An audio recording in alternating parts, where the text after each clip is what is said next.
Radamés Manosso aqui em Curitiba. Neste vídeo vou fazer uma análise conservadora da minissérie Adolescência da Netflix. Quando eu gravei este vídeo, a minissérie estava no top 1 da plataforma, bastante assistida e comentada. Chamou minha atenção depois que comecei a ver as repercussões na mídia sobre esta minissérie. É a história de um garoto de 13 anos que é acusado de cometer um crime lá no Reino Unido e que supostamente uma das razões do crime seria a sua participação em comunidades masculinas digitais radicalizadas. Então, fui atrás, é uma minissérie de 4 capítulos. E no primeiro episódio já temos uma coisa chocante para nós brasileiros, é que você vê uma força policial enorme, mais de 10 policiais ali, padrão SWAT, invadindo uma casa de classe média baixa lá no Reino Unido para prender um garoto de 15 anos. E o garoto vai preso, acusado aí de um crime de sangue, de um assassinato. Então aqui para nós brasileiros isto é fora da curva, porque no Brasil um garoto de 13 anos é inimputável, ou seja, a justiça não pode alcançá-lo, mas lá no Reino Unido não tem a questão da maioridade penal, e sim, um garoto mesmo de baixa idade, ele pode ser julgado e condenado por um crime que venha a cometer. Então, o primeiro episódio foca nessa narrativa ali em que você tenta entender o que está acontecendo, por que o rapaz está sendo acusado, e você descobre ali que ele é acusado do assassinato de uma outra garota da sua escola, que foi esfaqueada, a minissérie vai girar em torno disso, do desvendamento desse crime, aí, dos desdobramentos desse crime. Você percebe ali a narrativa nos mostra ali que a própria polícia inglesa é cheia das normas e regulamentações, bastante formal, mostrando que naquela sociedade qualquer deslize, qualquer atuação fora dos padrões do regulamento já pode dar ruim para quem está exercendo a profissão de policial ali. Então é um retrato aí da sociedade inglesa da atualidade. Bom,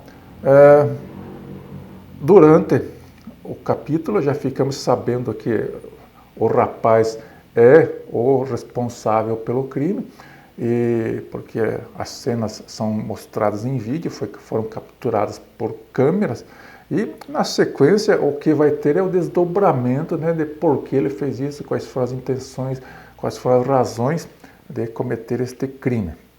Na segunda parte, daí nós temos ali a investigação de 2 investigadores que vão até a escola do garoto para tentar entender o que está acontecendo, né? Uma investigadora mulher e um investigador homem. E eles vão lá e encontram uma cena meio caótica de uma escola realmente cheia dos problemas, né? Problemas disciplinares não faltam, tem casos de violência naquela escola, dos alunos entrarem em luta corporal, existe bullying comendo solto ali, alguns alunos são maltratados pelos outros, os professores ali parece que não, são uma espécie de violinista do Titanic, estão tentando segurar as pontas enquanto o navio afunda, né? Estão despreparados e estressados em geral, não conseguem controlar a disciplina na turma, não consegue impedir que os alunos fiquem acessando o tempo todo o celular, né? Um dado importante aqui, né?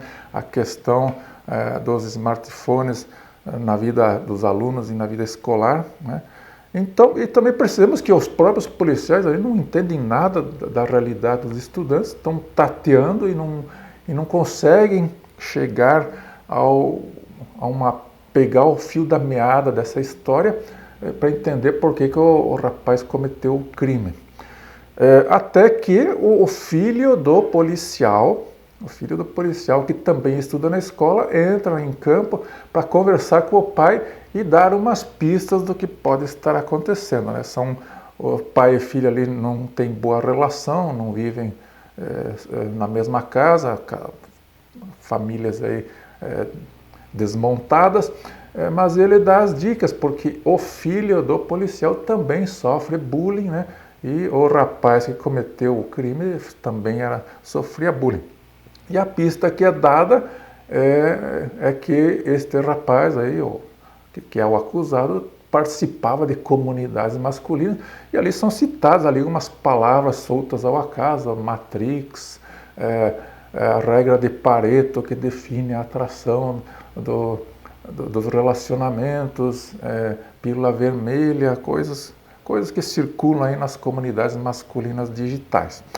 Então, você já fica com a impressão que o jovem foi radicalizado aí nas comunidades digitais. E que isso pode ter sido uma das causas do crime. Então, essa série, que é muito sutil, ela tem uma construção bastante elegante, eu diria, ela nos mostra o problema e, ao mesmo tempo, já nos mostra encaminhamentos para a solução. Por quê? Porque ali o próprio policial percebe que ele não está sintonizado com o problema e que ele precisa se aproximar do próprio filho para entender a realidade dos filhos, né? E aí, é claro, né, é a regra antiga, clássica, né? Você precisa acompanhar a vida dos seus filhos, acompanhar de perto, tentar entender o mundo deles para você conseguir ter alguma participação na formação do seu filho, porque se você não entender a realidade dele, você não vai conseguir educá-lo. Então,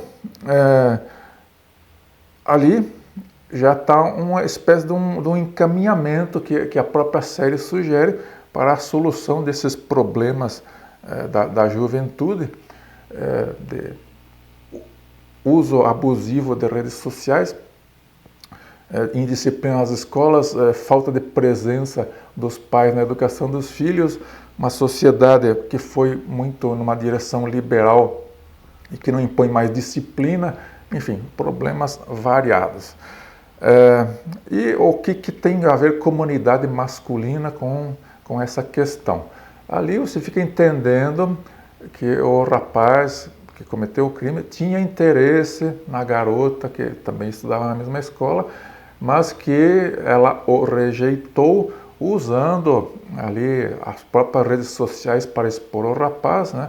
Fazendo comentários pejorativos nas postagens do rapaz e insinuando que ele seria um incel, né? Um celibatário involuntário.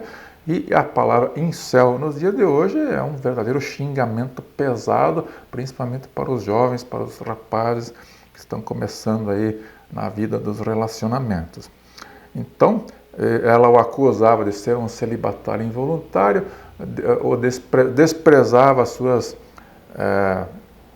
iniciativas de chegar próximo dela, e essa rejeição que ele sofreu aí desencadeou realmente um descontrole emocional no rapaz. E ela também já tinha passado ali por situação de constrangimento digital, porque tinham vazado alguns nudes dela pela internet, então a influência negativa das redes sociais aí nos jovens sendo exibida na série. Então, a partir disso, nós fomos apresentados a essa questão do incel, das comunidades masculinas, mostrando que o assunto já não é mais uma bolha fechada, que a bolha estourou e já chegou aí a grande mídia, já virou tema da sociedade. Então, só para citar um exemplo aqui, notícias que a própria Gazeta do Povo, né, uma mídia conservadora, deu sobre esta minissérie. Adolescência, série da Netflix que reabre discussão sobre quem são os incels. Uma outra matéria ainda na Gazeta do Povo, né? Adolescência, uma série sobre narcisismo, falta de autoridade e medo de educar.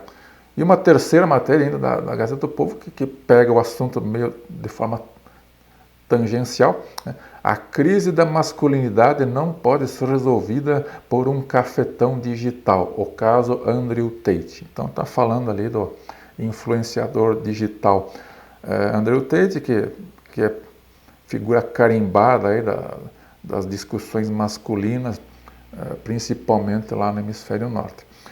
Então, daí nós vamos para a terceira fase da minissérie, a fase em que nós temos uma entrevista entre o rapaz e uma psicóloga que vai fazer a avaliação psicológica do rapaz, aí, porque esse laudo psicológico vai ser usado depois lá no julgamento do garoto quando ele for a tribunal.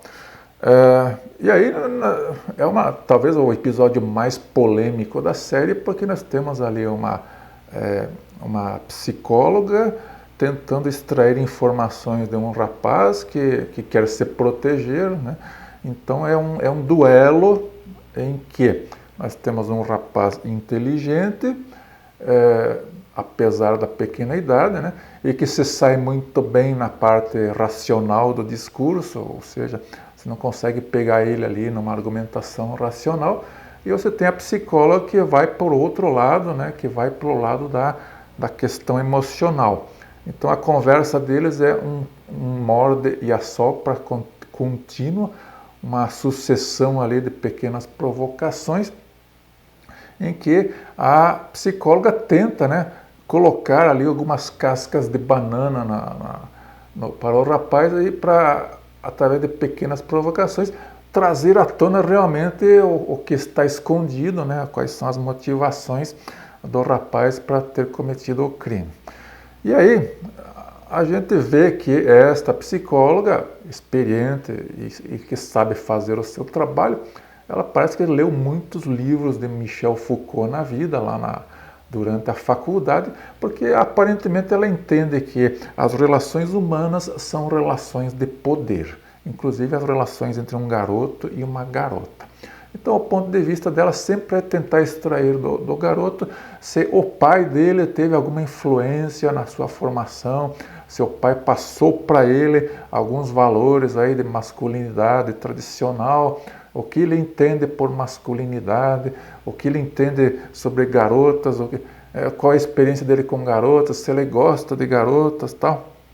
Então, ali há um desenvolvimento no sentido de tentar mostrar que a relação entre os dois, a moça falecida e o rapaz acusado, é uma relação, uma troca contínua ali, uma disputa de poder. E essa visão da psicóloga fica bem explícita no final da conversa deles, quando ela joga de forma abrupta a frase, olha, nós não vamos mais nos ver, eu já encerro por aqui esta avaliação psicológica, e daí o rapaz realmente se desequilibra e fica totalmente fora de controle, porque na verdade ele via a psicóloga ali como uma pessoa, como o último fiapo de contato dele com a realidade, né? Então ele gostaria muito de ser validado, que a psicóloga gostasse dele. Então, realmente é um rapaz que tem uma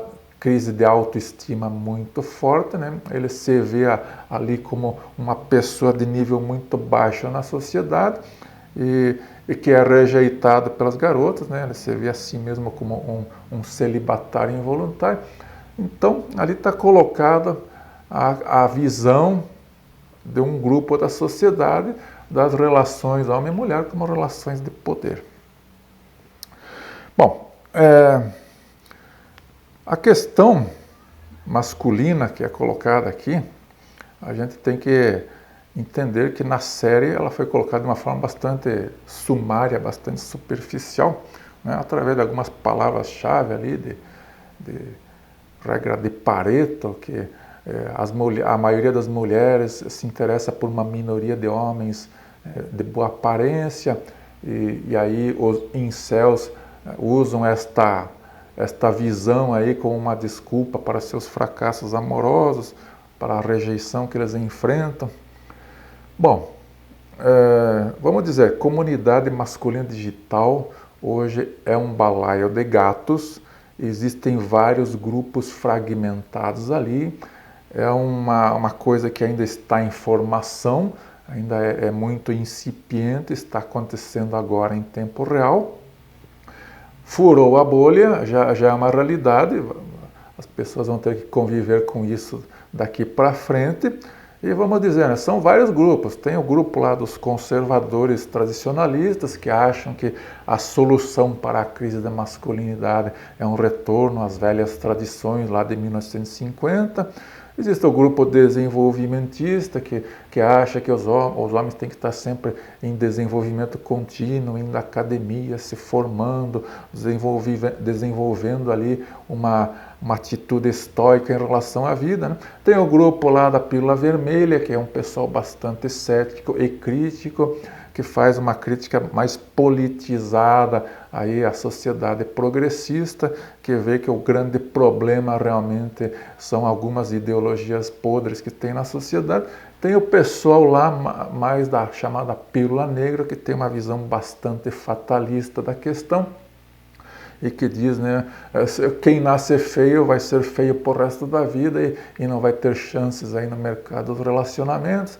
Então, existe de tudo, não há uma síntese, não há uma convergência, né? Imagino que uma defesa mais consistente da questão masculina vai acontecer quando esses grupos se integrarem entre si, houver algum tipo de convergência entre eles. E que isso é muito mal compreendido na sociedade atual. Vamos dizer, comunidade masculina hoje, incel, são temas radioativos e são atacados dos dois lados do espectro político. Tem o pessoal aí da ala progressista que realmente martela em cima dos incels, dos pílula vermelha, de comunidade masculina, trata todo mundo como se fossem extremistas radicais de direita, numa visão ali de que tudo é masculinidade tóxica. Vamos dizer, para o progressismo, a masculinidade é 100% tóxica. Você não tem o direito sequer de querer defender o interesse do homem, porque o homem é tem que zerar a testosterona masculina. E do outro lado tem os conservadores mais à moda antiga, que quando vem ali um incel, um celibatário involuntário, eles vão dizer, seja homem, cria vergonha na cara, faltou umas cintadas na bunda para você tomar jeito. Então, o incel, ele é atacado de ambos os lados, é o espantalho da sociedade atual. Eu também vi uma crítica aí nas redes sociais à Netflix, porque sabemos aí, é até um meme de internet, que a Netflix sistematicamente substitui personagens brancos por personagens negros no remake, nas refilmagens que faz. Então, se você tem uma série sobre vikings, vai ter um viking negro lá na série da Netflix. Mas nesse caso colocaram como personagem principal um garoto branco de uma família conservadora estruturada, tradicional britânica, e o pessoal diz, olha, os relatos sobre crimes violentos cometidos por garotos jovens no Reino Unido são geralmente, quase todos, feitos por rapazes de pele negra com origem imigrante. Então, nesse caso, a Netflix fez uma lavagem ao contrário, né? Trocou o personagem esperado, que seria um garoto negro de família imigrante, por um rapaz branco britânico tradicional. Bom, realmente dizem que a série não é inspirada num caso real específico. Também fico aí à espera de mais dados para concluir se realmente tornou-se um problema social aí essa questão do jovem que comete crimes contra garotas em função de comunidade masculina. Me parece um fato a ainda ser estudado melhor, analisar melhor as estatísticas. Sabemos que existem outros tipos de crimes sendo cometidos lá no Reino Unido, que envolvem a questão de imigrantes radicalizados, jovens também, que lá nos Estados Unidos, por exemplo, existe até uma certa tradição de jovens incels cometerem crimes violentos ali, com assassinatos em massa. Mas Tudo isso aí é questão a verificar. Eu diria, sempre procuro me colocar no lugar ali de quem está produzindo o filme para tentar entender a ideia, que eles colocaram ali um rapaz britânico, branco, com carinha de anjo, porque isso dava melhores perspectivas aí para sucesso de audiência, porque talvez os assinantes da Netflix vão se identificar mais com este ator aí que foi colocado do que aconteceria se o ator fosse ali uma pessoa feiosa e mal encarada. Então, aí de certa forma eles estão até comprovando aquela tese que circula na comunidade masculina de que as pessoas preferem os de boa aparência e rejeitam aquelas que são consideradas feias. E também queria lembrar essa questão aí agora, falando aos rapazes que talvez estejam assistindo, a questão aí da testosterona, né?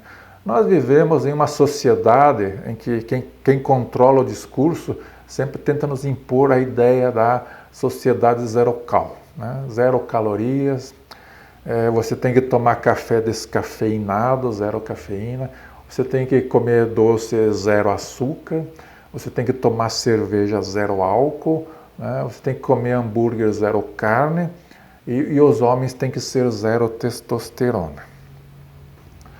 Isso é uma visão idealista que colide de frente com a realidade. Não adianta querer ir por esse caminho. A gente não vai melhorar o mundo tentando zerar as substâncias problemáticas, porque as pessoas são o que elas são, né? E por algum desígnio divino, nas correntes sanguíneas dos homens existe a testosterona e ela está ali cumprindo um propósito. A testosterona aumenta a força do homem, aumenta a sua propensão ao risco, aumenta a sua coragem, aumenta as suas virtudes para ele defender o grupo ao qual ele pertence. Então a testosterona tem um propósito. Infeliz daquele que tenta negar esta realidade. Nós estamos numa fase da sociedade que realmente as pessoas têm como propósito de vida negar a natureza que lhes foi concedida aí como uma graça. Então, você não tem que ficar aí se penitenciando por você ter testosterona nas veias, você tem que ter orgulho e respeito pela sua natureza. O que você tem que fazer é desenvolver o controle sobre aquele potencial que lhe foi dado. Então, encare a testosterona, a masculinidade como uma dádiva, como uma graça que tem um propósito que precisa ser desenvolvido e que você precisa ter controle absoluto sobre esta condição. Então, não temos que buscar aí o homem zero cal, não existe essa idiotice de masculinidade tóxica, é tudo aí conversa de radicais que querem desvirtuar e destruir a sociedade de dentro para fora. Respeite sua natureza, desenvolva e coloque ela a serviço dos melhores propósitos. Realmente, esta série, com suas qualidades e defeitos, ela nos coloca para pensar, né, e traz aí para o mainstream, para o discurso principal, a questão aí da comunidade masculina, da masculinidade contemporânea. Realmente furou a bolha. Obrigado. Fui.